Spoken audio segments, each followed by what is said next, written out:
and I'm originally from South Korea, but I'm a Stanford alumni, so I'm really happy to host it here. And let me introduce you to my partners and co-hosts for this event. So do you want to say a quick hello to Gil? Hi, it's an honor to have you guys here and work together with Erica and the team on putting on this event. AI and blockchain are two things that are we're really passionate about here at Stanford. There's been a ton of research here over the years and research institutions on both sides, cryptography and AI. I'm Gil Rosen, run Stanford's Blockchain Accelerator with Kuhn and our partner Steven. We teach a course on blockchain entrepreneurship as well, and we run the BAS conference series also. So, really want to thank Kevin, who's in the MBA class. Hi, I'm Kevin. I'm a student at GSP, and before GSP, I was a serial entrepreneur in crypto and fintech space. And I'm also a board member of Stanford Blockchain Club. Alright, thank you, Kevin. Hey everyone, my name is Kuhn. I'm the founder of the Stanford Blockchain Accelerator, also founded the BAS conference, and also taught a course before, but now we will teach a course next quarter as well on Web3 promotion at Stanford. So I think Stanford is the best AI education, the best professor and students as well. So as actually also a lot of interest from students on Web3, so I think here is probably the best place for like a discussion on this topic, the cross-section of AI and crypto. So definitely looking forward to the awesome conversation today. Right. And also another partner in crime in making this event happen. Let's just Illia to the stage. And also, we're going to start with a fireside chat with Sandeep. So do you want to say a quick hello and introduce Sandeep? Yeah, hi everyone. Great to be here. I'm Illia, co-founder of Near Protocol, previously recovering from 10 years of machine learning research. And yeah, it's great to kind of co-organize this event because there's obviously so much interest in this intersection. It's really cool to be back in kind of South Bay, where a lot of the AI research is happening. And yeah, it would be great to kind of kick it off. So I want to bring Sandeep as well, who's the co-founder of Polygon. Yeah. Hello, everyone.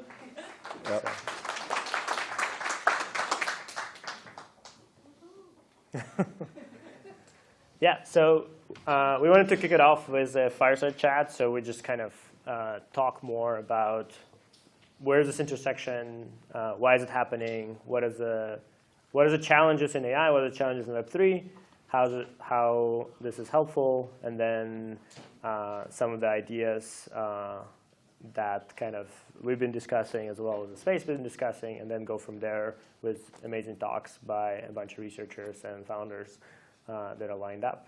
So yeah. Yeah, I mean, like first of all, like I'm like a relatively newbie in AI side. Like in crypto, I've been very, very interested in network design and incentives design and all those things. And like it's very clear that AI as a technology is a very inherently very centralizing force. And like on a high level, on a bird's eye view, it looks very clear that if we want AI which is more aligned to human beings and like human values, or like not controlled by some people, probably this decentralization technology could be helpful, and especially the incentive design in that kind of ecosystem could be very interesting. And so that's the design space that attracts me. But AI per se, like I'm like, as I said, I'm relatively new entrant, and I was joking with Illia that don't ask me tough questions, like on the hardcore AI tech piece. So yeah. Yeah, I was like, how big of a batch can you fit into 40 gig A100? But yeah, I think there's a fundamental question that AI always had, which the AI space been like since like more like a philosophical space since the 50s, where what does this mean if we have machines that are as intelligent as humans? And the reality was for almost like last 70 years, it was not very relevant because it was more machine learning where You would, run some code. It would, crunch some numbers. And then there was still a person who would like go and interpret those numbers and actually like make a decision or, feed it into some kind of other system. But as we're transforming and transitioning to something that is able to talk to people, to other people directly, right? And either be perceived as independent agent or even, there's like this Turing test, which is, are people cannot distinguish if they're talking to a real person or not. As we kind of just passed through that without even like, kind of like the Turing test was happening every year, and people were like, oh yeah, we're getting close, and then ChatGPT just like kind of blew past it, and like nobody would even like talk about it because it's just like doesn't even matter anymore. And so now we're kind of in this world where, okay, well, we're gonna see massive productivity gains. We're gonna see massive, I would say like augmenting human intelligence as well through these tools, but it also opens up a lot of kind of risks, right? And I think that's one of the areas where would be good to discuss, because in blockchain space we're used to actually thinking from a risk perspective, like what are the possible issues, what is the possible like negative effects, how do we address them? And I feel like bringing some of that to AI is important. So yeah, like we'd be curious because I mean we talked about that before. So yeah, I mean if you like first of all like I think you started with that like for 70 years, almost like this AI was more like a philosophy. And it feels to me like whenever I am currently seeing this crypto plus AI intersection, right now also we are in that, like, we are in the philosophy mode, because many of the even solutions, like I keep discussing with some of the researchers and this sentient AI team and all that, are like primarily, philosophical in nature for now, and then see like how the technology can catch up to that. But like the primary problems that we are like everybody should try to solve is that how can you have like AI, like a lot of people in AI plus crypto are trying to do this decentralized inference or provenance of AI and all that, and that seems to be a little bit far-fetched to me. Like maybe there are some very good projects and they must be doing some really amazing research on that. But like, and I don't know exactly how they are like, doing it. But like I've been in the blockchain scaling space for last like, I think, now 7-8 years. And, till now we have not been able to like properly have like little bit complex smart contracts running in a decentralized setting. Like if you see Ethereum ecosystem, like the ecosystem is moving into these more like trustless but centralized layer 2s, where you can compute huge amount of computation, but you prove it back to Ethereum. So this is trustless, and you have like the guarantees of the funds and things like that. And so, trying to do decentralized inference where like, this complex models which like, probably run on like 1 terabyte RAM and things like that, running them in like a decentralized validator setting, like it looks a little bit, hard to me for now. And then provenance also, I think like a lot of people keep coming to me, and then we are building this OPML or AI, this ZKML, so you can prove that this is the model which is actually being used by on chain. And I'm like, okay, that's a very fancy technology. If you do it, what are the use cases? And when we get into the use cases, I think like one use case is like DeFi security, but then either on Ethereum it's like block times, you check the mempool and pause the smart contracts, the AI does it automatically. Maybe you can do that, but like now the activity is moving to layer 2s where the block times are like 250 milliseconds. So how do you like check and pause the smart contract? So other ways, like you then move into an intent-based system where I put that, okay, this is the loan or DEX transaction I want to do. AI checks first that if this is a hacked transaction or not. If it is not, then AI executes the next part. But then maybe you would run into the censorship problems and things like that. So apart from that, like I think only legit use cases like what you have proposed, I think in the past, that have DAO agents where AI agents are the DAO members, or like at least writing proposals and doing that. but I don't see too many use cases. So yeah, so my quest in AI has been that how can you create, like, thinking of AI as a mind, like this is what, like, the sentient AI team was also trying to do, is that thinking of AI as a mind, how can you have, like, I call it like model loyalty into it, so that it is loyal to the community who built it. And then after that, anybody can take the model and run it on their machines, but it will be loyal to the community. And there can be like various ways, like how you monetize that and all that. So that's my area of interest for now. But it's philosophical as of now. Yeah, I mean, I think there's definitely right now philosophical question, which is, I mean, you started with as well, like what is AI being aligned, and like even what is loyal to being to the community, right? Especially when you can go and like modify the answer and output. So I think the kind of maybe to also contrast it, right? The way right now things work, we have closed companies like that have built these models and are offering them as a service, and as a user, you have no way to actually identify what exactly the outcome you're seeing, how exactly it was produced, right? You don't have kind of play by play what it get to. Was there any custom override involved? Was there a legal team involved? Was there like a curation, DEI, whatever other like inputs involved that actually not the original model, not statistical model that you're working with? And so that's where, like, from my perspective, open source is really important, because and open source doesn't always mean it needs to become decentralized, right? Because you actually want to know what model you're running. You want to be able to test it yourself to make sure that, and after you tested it, you're able to use it.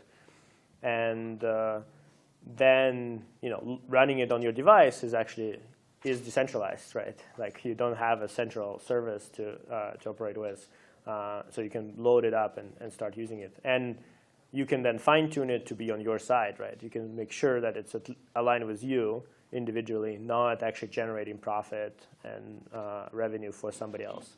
And I think that's, to me, is like one of the kind of philosophical things that actually becomes practical. Is like, if I'm running a company, right, and let's imagine I'm like giant IP, public company, like I have responsibility to like post more revenue every quarter.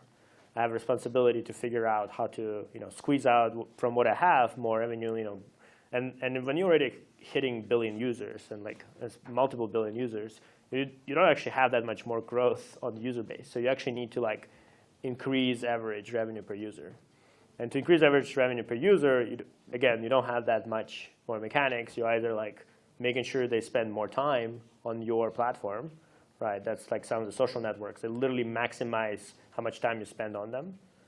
Or you need to create out like extra ways of monetization, right? Meaning like you, for example, start selling data. You start figuring out how to embed ads into a platform, et cetera. And like one of the things that I'm most kind of like scared of, honestly, is like you can actually run an ads auction faster than the token inference right now happening. And so you can actually, on every token, run an ad auction and reweight the token inference from the model based on the highest paid bidding process. And so when you see the model output, you will not even know if it was completely like paid by some president's campaign to really change everybody's opinion, as you were getting answers about like something completely different, right? So those kind of things are like, I think, going to become more and more dangerous, and like that's where the philosophy kind of comes into like practice, and like especially this incentives that as a centralized business you have, is that you kind of need to keep doing this.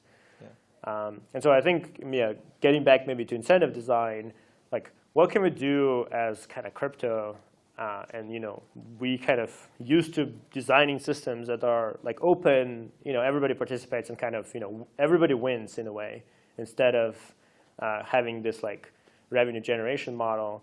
Like what can we do here to kind of bring Web3 incentives to AI space?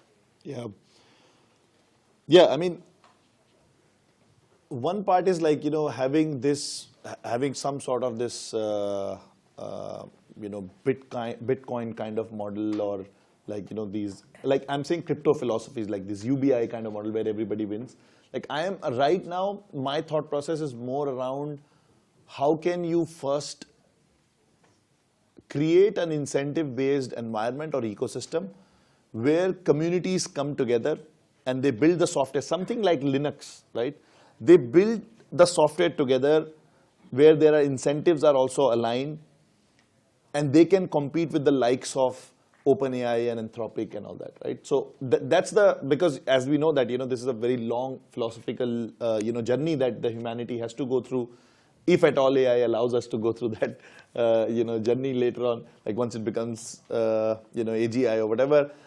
This journey like is a very long journey. The first part, like, but I am very interested in, which could be the next stage, is how do you usher in, like as you also said, a more open sourced AI ecosystem where that ecosystem is like as well resourced and capitalized as the closed AI world is today.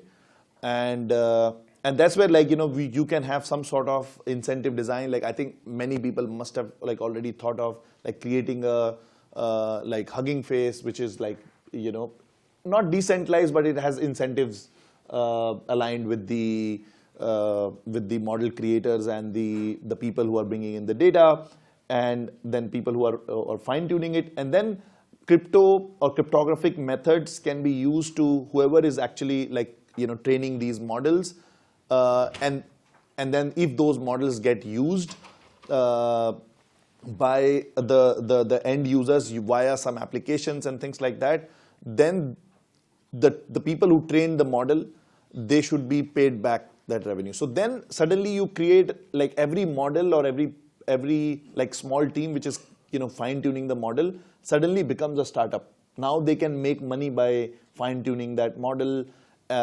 If you can make sure that the base work is rewarded when the users are using it. So that's where I think the crypto incentive models can be used. Like that one, like I explained to you also, that the sentient model is that basically there is this two-sided incentivized community where people bring in the models and they train them on the data, and then once the model is like trained to a certain level, that can be placed as in the community marketplace, and now anybody can download the model, and there is a signer network which actually signs the queries, which the model only responds to the signed query, which is the model loyalty I'm talking about. Like the model only responds to the query which has been actually signed by the network.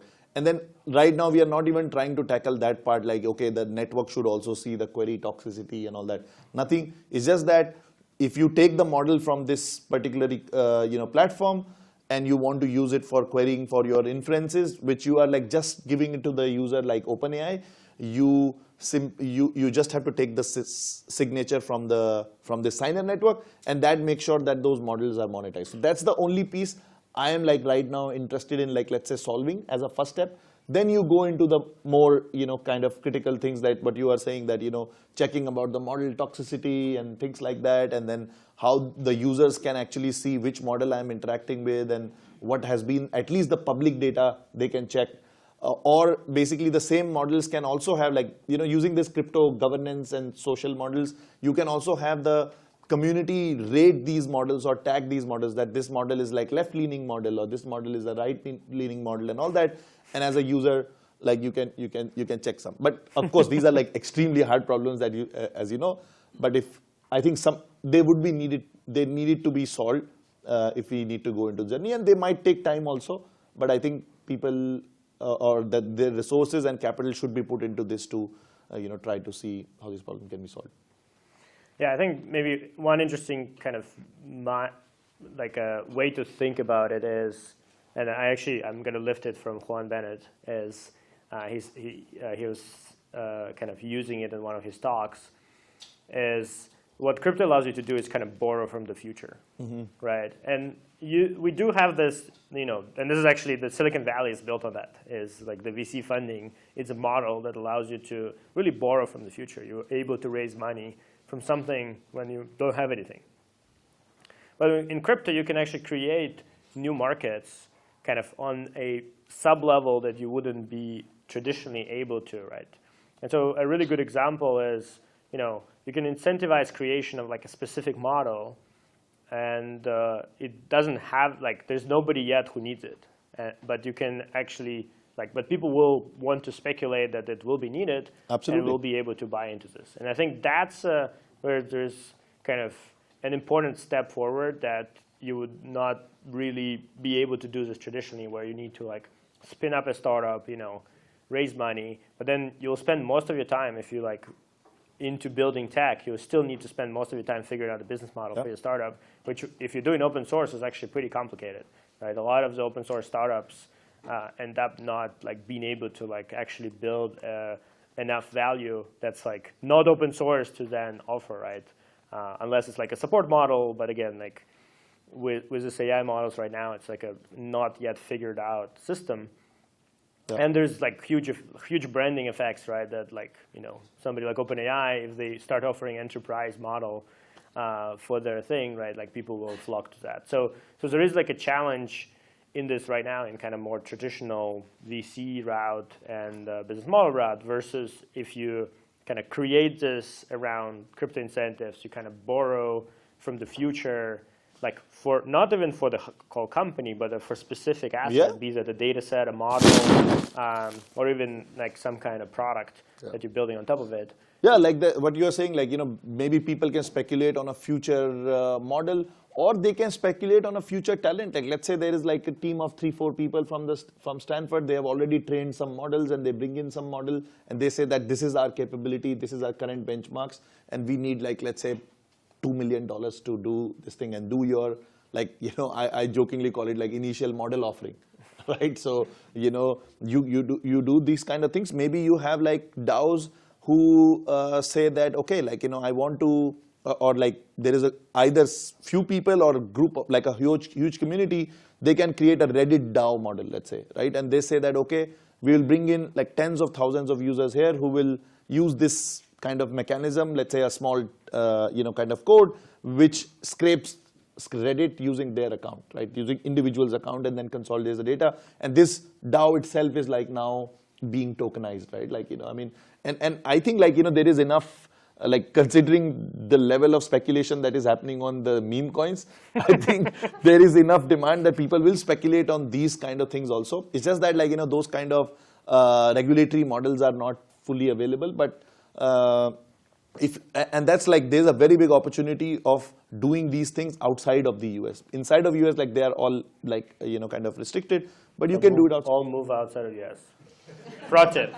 I have, like, I am outside of US only, and then you can actually even think more freely, like, right now it seems like, and I think they should improve in US.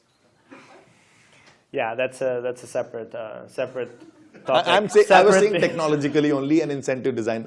Other things, US, I don't want to get into that. I'm just saying incentive design, you can even think more freely. I mean, this is off topic, but I've been thinking about like a launch DAO that launches your, like if you're in US and you want to launch something, like you actually have a DAO that launches for you that's like there's people outside of US and they just take your code from GitHub and launch it. Yeah, it has been tried, like, I don't know how many people followed the Curve launch, like, the Curve, Michael did not launch, somebody else launched it and all that. And yeah, this could be also a, I would call it like a securities innovation. I mean, near network, we had validators actually launch the network, and they voted for enabling tokens. So yeah, I mean, like you can actually design things that are different because you have so many different tools to enable like coordination of people. Yep, absolutely. So maybe the other interesting topic, and I don't know, kind of what's the crowd like? If the crowd coming more from Web3 side or AI side, but how do we bring more AI talent to Web3? Because I think right now there's a lot of interest in AI in Web3. And so like everybody's like, oh, AI is really cool. Like we want to leverage that. But if you talk to AI people, and I've been catching up with some of my friends, like they're kind of less excited about Web3 in general. You are sugarcoating it. Let's be real. Like. And especially here in this area too. Like crypto is a scam. That's the sentiment. And I think like, it's true. That's why like in crypto, people are building token companies with like, as I say, AI sprinkled or AI pumpermentals, right? So they add some, like these days, like even the startup that they were doing something gaming, now they're doing gaming AI. I'm like, what does it mean? And then, we were joking like, modular gaming AI, data availability, something like, so people are just mixing and matching everything, like, which is, of course, like I would not say that that's truly a bug of crypto. That's actually a feature of crypto, but it gets misused. Okay. But I'm just saying that, if we in crypto industry, we really build true AI companies which are using crypto incentives, then I think you will be able to attract some AI crowd. But right now, if you feel like it feels like whatever I see is like they want to do a token, and right now they want to do a token in AI. Like of course that is like, it feels like scam. You can't understand what exactly they are building. Most of the AI, I think, we have seen some of them together also. Like you just don't get what exactly they are trying to do. And I think if you try to build something which is AI native, but uses blockchains as incentives, I think maybe, and I hope that you will be able to excite few AI people on that.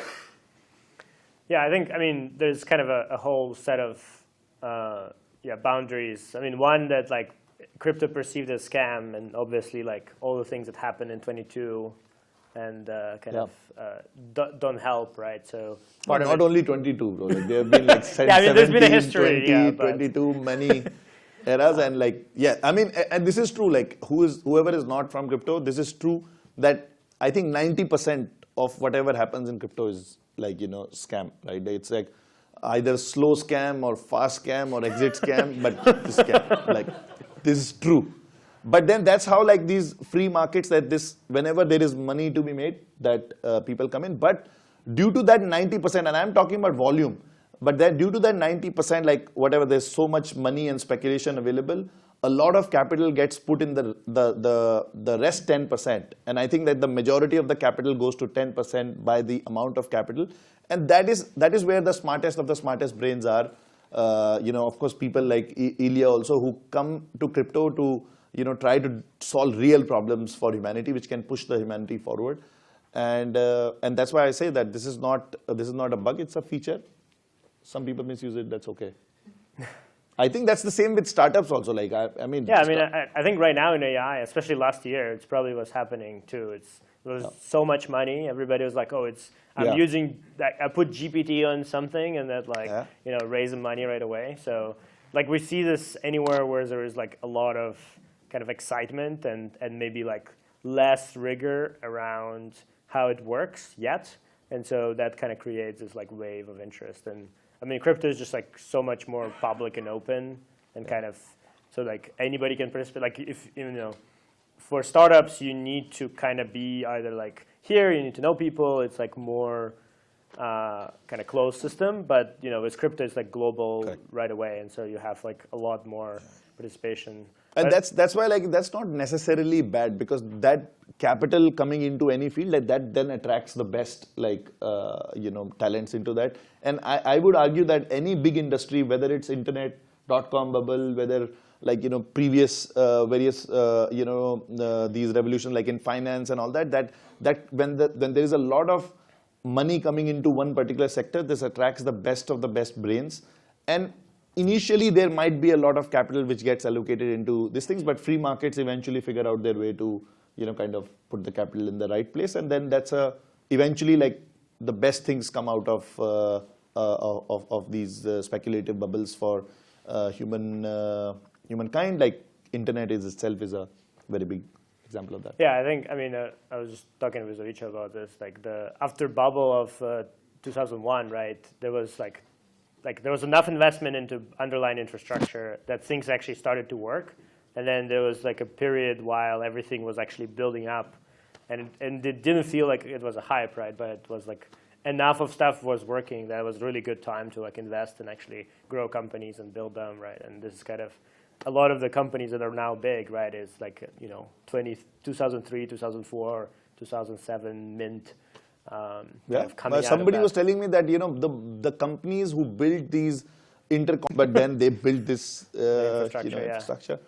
So yeah, so anyway, definitely inviting everyone who's in AI space to come in, explore Web3. There's a lot of real stuff. There's a lot of game theory. There's a lot of cryptography, distributed systems, all coming together to really power kind of incentives, to power coordination, to power a way for people to come together and kind of contribute. So governance and the kind of way of making decisions for people, as well as ownership and kind of transitioning from kind of this model where you kind of need to build a giant company to be successful to like something where it's more of a network where everybody kind of has a win-win system.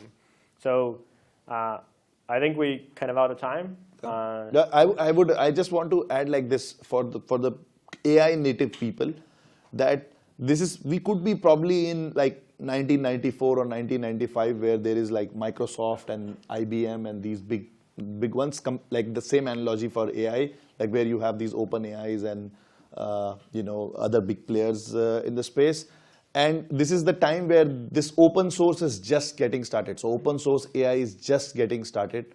And right now it feels like there is no way that an open source like model will catch up to OpenAI or whatever, like these kind of things.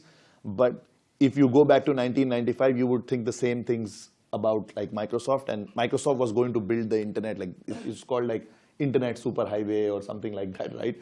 And eventually you see where we are.